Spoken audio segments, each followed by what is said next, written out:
நமது தேவைகள் பகுதி 2. வணக்கம் மாணவ செல்வங்களே, 3ஆம் வகுப்பின் சுற்றுச்சூழல் அறிவியல் பாடத்திற்கு வரவேற்கிறேன். தண்ணீர் நமது தேவைகள் பகுதி 1இல் நாம் கற்றுக்கொண்டது: நமக்கு தண்ணீர் எங்கிருந்து வருகிறது, நமக்கு ஏன் தண்ணீர் தேவை, தாவரங்களுக்கும் விலங்குகளுக்கும் ஏன் தண்ணீர் தேவை. மேலும் பகுதி 2இல் தண்ணீரை பற்றிய மேலும் சுவாரஸ்யமான விஷயங்களை கற்றுக்கொள்வோம். கற்றுக்கொள்வீர்கள். அமர்வுக்கு பிறகு நீங்கள் பின்வருவனவற்றை பற்றி அறிந்து கொள்ள முடியும். தண்ணீரின் முக்கியத்துவம்: பாதுகாப்பான தண்ணீர் குடித்தல், தண்ணீரை சேமித்தல், அழுக்கு நீரை தவிர்த்தல், நீர் பற்றாக்குறை, தண்ணீரை சேமிப்பது. முதலில் ஒரு மன வரைபடத்தை பாருங்கள். பாதுகாப்பான நீரை குடித்தல், நீர் சேமிப்பு, மாசுபட்ட நீர், நீர் பற்றாக்குறையை தவிர்த்தல் மற்றும் தண்ணீரை சேமித்தல். தலைப்பிற்குள் செல்வதற்கு முன் சில முக்கிய வார்த்தைகளை கற்றுக்கொள்வோம்.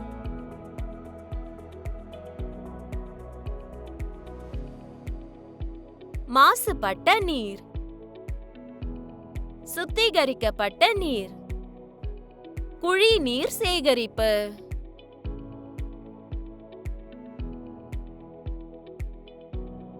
தண்ணீரின் முக்கியத்துவம்: நம் வாழ்வில் தண்ணீர் மிகவும் முக்கியமானது. குடிக்க, சமைக்க, சுத்தம் செய்ய, செடிகளை வளர்க்க நமக்கு தண்ணீர் தேவை. தண்ணீர் இல்லாமல் நாம் வாழ முடியாது. பாதுகாப்பான தண்ணீர் குடிக்கவும். நாம் சுத்தமான மற்றும் பாதுகாப்பான தண்ணீரை குடிக்க வேண்டும். சில நேரங்களில் நாம் நம் கைகளையோ அல்லது ஒரு குவளையை தண்ணீர் பானையில் அமிழ்த்தி எடுக்கிறோம். அது நல்ல பழக்கம் அல்ல. நம் கைகளில் கிருமிகள் இருக்கலாம்.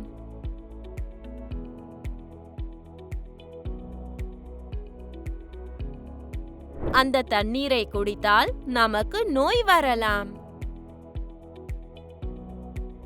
ஒரு செயல்பாட்டை முயற்சிப்போம்.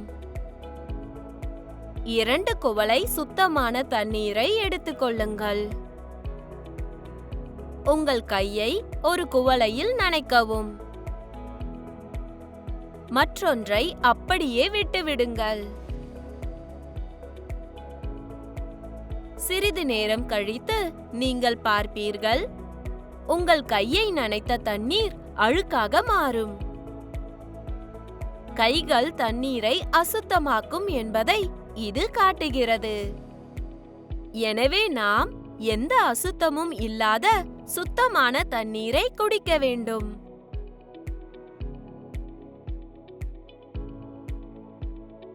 எனவே குழந்தைகளே, நினைவில் வைத்துக் கொள்ளுங்கள், பானையிலிருந்து தண்ணீர் எடுக்க சுத்தமான கரண்டி அல்லது குழாயை பயன்படுத்தவும். தண்ணீர் பாத்திரத்தில் உங்கள் கையையோ அல்லது குவளையோ வைக்காதீர்கள். தூசி அல்லது கிருமிகள் இல்லாத சுத்தமான தண்ணீரை குடிக்கவும். நாம் கிணறுகள், ஏரிகள் மற்றும் குளங்களிலிருந்து தண்ணீரை பெறுகிறோம். அது சுத்தமாக தோன்றலாம், ஆனால் அது எப்போதும் பாதுகாப்பானது அல்ல. எப்போதும் வடிகட்டிய அல்லது கொதிக்க வைத்த தண்ணீரை குடிக்கவும். மெல்லிய நெகிழி பாட்டில்களை மீண்டும் பயன்படுத்த வேண்டாம். தண்ணீரை சேமிக்க சுத்தமான மற்றும் பாதுகாப்பான பாட்டில்களை பயன்படுத்துங்கள். நீர் சேமிப்பு. மக்கள் களிமண் பானைகள், ட்ரம்களில் தண்ணீரை சேமித்து வைக்கிறார்கள். நீங்கள் எப்போதாவது மண்பானையில் தண்ணீர் குடித்திருக்கிறீர்களா? ஒரு மண்பானையில் தண்ணீரை நிரப்பி 1 மணி நேரத்திற்கு பிறகு சோதித்து பார்த்தால் தண்ணீர் குளிர்ச்சியாகவும் புதியதாகவும் மாறுவதை காண்பீர்கள். மேலும் சிலர் பாதுகாப்பான குடிநீருக்காக தண்ணீரை சேமிக்க குமிழி மேல் கேன்கள் அல்லது நீர் சுத்திகரிப்பான்களை பயன்படுத்துகின்றனர். அழுக்கு நீரை தவிர்க்கவும். கிணறுகள், ஏரிகள், குளங்கள் மற்றும் ஓடைகளில் தண்ணீர் இருப்பது உங்களுக்கு தெரியும். ஆனால் குளத்தில் மக்கள் துணிகளை துவைக்கும் போது அல்லது பாத்திரங்களை சுத்தம் செய்யும் போது என்ன நடக்கும்? ஆமாம், தண்ணீர் அழுக்காகிறது. மேலும் மேலும் அசுத்தங்கள் சேருகின்றன. தீங்கு விளைவிக்கும் கிருமிகளும் தண்ணீரில் நுழைகின்றன. இந்த அழுக்கு நீர் மாசுபட்ட நீர் என்று அழைக்கப்படுகிறது. மாசுபட்ட தண்ணீரை குடித்தால் அது நம்மை நோய்வாய்ப்படுத்தும். நமக்கு இது போன்ற நோய்கள் வரலாம். மஞ்சள் காமாலை, காலரா, வாந்தி மற்றும் வயிற்றுப்போக்கு. எனவே குழந்தைகளே, ஆரோக்கியமாக இருக்க எப்போதும் சுத்தமான மற்றும் தூய்மையான தண்ணீரை குடிக்கவும். சுத்தமான நீர் அனைவருக்கும் கிடைக்குமா? எல்லா வீடுகளிலும் குழாய் தண்ணீர் இல்லை. சிலர் பொது குழாய்களில் இருந்து தண்ணீர் சேகரிக்கின்றனர். ஆனால் சில நேரங்களில் இந்த குழாய்களை சுற்றியுள்ள பகுதி அழுக்காக இருக்கும். மக்கள் அங்கே குளிக்கலாம், கழிவுகளை வீசலாம் அல்லது விலங்குகள் அருகில் சுற்றி திரியலாம். இது தண்ணீரை அழுக்காகவும் கிருமிகளால் நிரப்பவும் செய்யும். உங்களுக்கு தெரியுமா குழந்தைகளே, தண்ணீரில் கிருமிகளை கொல்வது எப்படி? குளோரின் மாத்திரைகள் அல்லது ப்ளீச்சிங் பவுடரை சேர்ப்பதின் மூலம் நாம் தண்ணீரை சுத்தம் செய்யலாம். இவை கிருமிகளை கொன்று தண்ணீரை குடிக்க பாதுகாப்பானதாக மாற்றுகின்றன. தண்ணீர் பற்றாக்குறை. கோடையில் கிணறுகள் மற்றும் குளங்கள் வறண்டு போகின்றன. மேலும் வெப்பமான வானிலை காரணமாக ஆழ்துளை கிணறுகளில் கூட தண்ணீர் குறைவாக இருக்கும். அதனால் கிராம மக்களுக்கு போதுமான தண்ணீர் கிடைப்பதில்லை. இது நீர் பற்றாக்குறை என்று அழைக்கப்படுகிறது. இது போன்ற சமயங்களில் கிராம மக்களுக்கு உதவ அரசாங்கம் டேங்கர்கள் மூலம் தண்ணீரை அனுப்புகிறது. இது உங்கள் கிராமத்தில் எப்போதாவது நடந்திருக்கிறதா? ஆமெனில் உங்கள் வீட்டு மதிப்பீட்டில் அதை பற்றி எழுதுங்கள். தண்ணீரை சேமிக்கவும். தண்ணீர் பல விஷயங்களுக்கு பயனுள்ளதாக இருக்கிறது. எனவே நாம் தண்ணீரை வீணாக்க கூடாது. குடிநீர் சேகரிப்பு மூலம் நாம் ஒவ்வொரு நாளும் தண்ணீரை சேமிக்க வேண்டும்.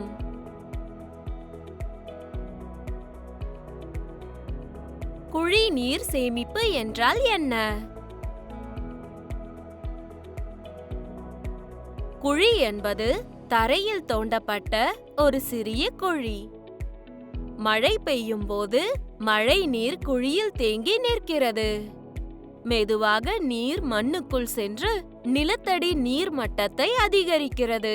இது அருகிலுள்ள கிணறுகள் மற்றும் ஆழ்துளை கிணறுகளை மீண்டும் நிரப்ப உதவுகிறது. இது தண்ணீர் பற்றாக்குறையை தவிர்க்கவும் உதவுகிறது. எனவே குழந்தைகளே, தண்ணீரை சேமிக்க உங்கள் வீட்டில் மழைநீர் சேகரிப்பு குழியை அமைக்க உங்கள் பெற்றோரிடம் கேளுங்கள். எனவே குழந்தைகளே, நினைவில் வைத்துக் கொள்ளுங்கள், எப்போதும் சுத்தமான மற்றும் பாதுகாப்பான தண்ணீரை குடிக்கவும். தண்ணீரை சுத்தமான மற்றும் மூடிய பாத்திரங்களில் சேமிக்கவும். தண்ணீரை சுத்தம் செய்ய தேவைப்படும் போது குளோரின் அல்லது ப்ளீச்சிங் பவுடரை பயன்படுத்துங்கள்.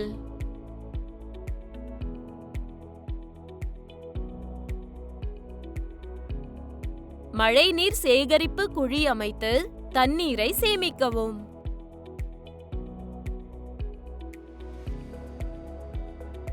எனவே எதிர்காலத்திற்காக தண்ணீரை சேமிக்கவும். வீட்டு பாட மதிப்பீடு. சரியான விடையை தேர்வு செய்க. கேள்வி 1. நாம் எப்படிப்பட்ட தண்ணீரை குடிக்க வேண்டும்? ஆ. அழுக்கு நீர். ஆ. நிலத்திலிருந்து மழை நீர். இ. சுத்தமான மற்றும் பாதுகாப்பான நீர். கேள்வி 2.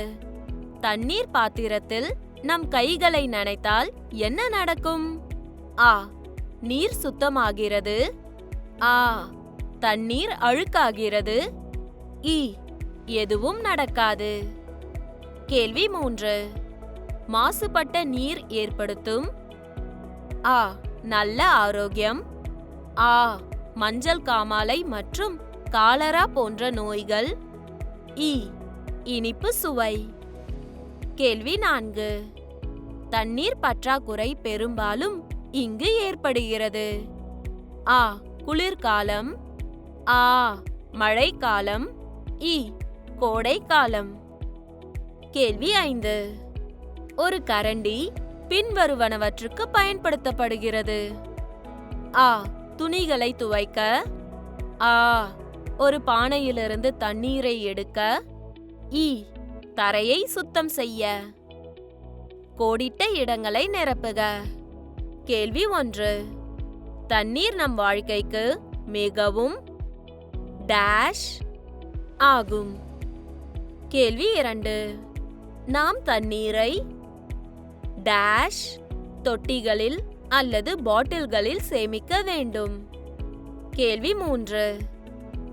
டேஷ் தண்ணீரில் கிருமிகள், சோப்பு மற்றும் தூசி உள்ளன. கேள்வி 4. டேஷ் மாத்திரைகள் அல்லது ப்ளீச்சிங் பவுடரை பயன்படுத்தி தண்ணீரை சுத்தம் செய்யலாம். கேள்வி 5. குழிநீர் சேகரிப்பில் மழை நீர் டேஷ் சேகரிக்கப்படுகிறது. பொறுத்துக. ஆ பக்கம் தண்ணீர் பற்றாக்குறை, சுத்தமான நீர், மாசுபட்ட நீர், கரண்டி, குழிநீர் சேகரிப்பு. ஆ பக்கம் கிருமிகள் மற்றும் தூசி, தண்ணீர் எடுக்க பயன்படுகிறது, கோடைக்காலம், வடிகட்டிய அல்லது வேக வைத்த மழை நீரை நிலத்தில் சேகரிக்கிறது. பின்வரும் கேள்விகளுக்கு பதிலளிக்கவும். கேள்வி 1. தண்ணீர் நமக்கு ஏன் முக்கியமானது? கேள்வி 2. நாம் எப்படிப்பட்ட தண்ணீரை குடிக்க வேண்டும்? கேள்வி 3. நம் கைகளையோ அல்லது ஒரு கண்ணாடியையோ தண்ணீர் பாத்திரத்தில் நனைத்தால் என்ன நடக்கும்? கேள்வி 4. வீட்டில் தண்ணீரை எவ்வாறு பாதுகாப்பாக சேமித்து வைப்பது? கேள்வி 5. மாசுபட்ட நீர் என்றால் என்ன? கேள்வி 6. அசுத்தமான நீரை குடிப்பதால் ஏற்படும் ஏதேனும் 2 நோய்களை குறிப்பிடவும். கேள்வி 7. தண்ணீர் பற்றாக்குறை என்றால் என்ன? அது எப்போது நிகழ்கிறது? கேள்வி 8. குழிநீர் சேகரிப்பு என்றால் என்ன? அது எவ்வாறு உதவுகிறது? பாடத்திட்ட பணி. நாம் தினமும் தண்ணீர் குடிக்கிறோம். எத்தனை முறை தண்ணீர் குடிக்கிறோம் என்று உங்களுக்கு தெரியுமா? தெரிந்து கொள்ள வேண்டுமா? அப்படியானால் இதை செய்யுங்கள். காலையிலிருந்து இரவு வரை எத்தனை குவளை தண்ணீர் குடிக்கிறீர்கள் என்று எண்ணுங்கள். அட்டவணையில் விவரங்களை நிரப்பவும். மீண்டும் சந்திப்போம் குழந்தைகளே.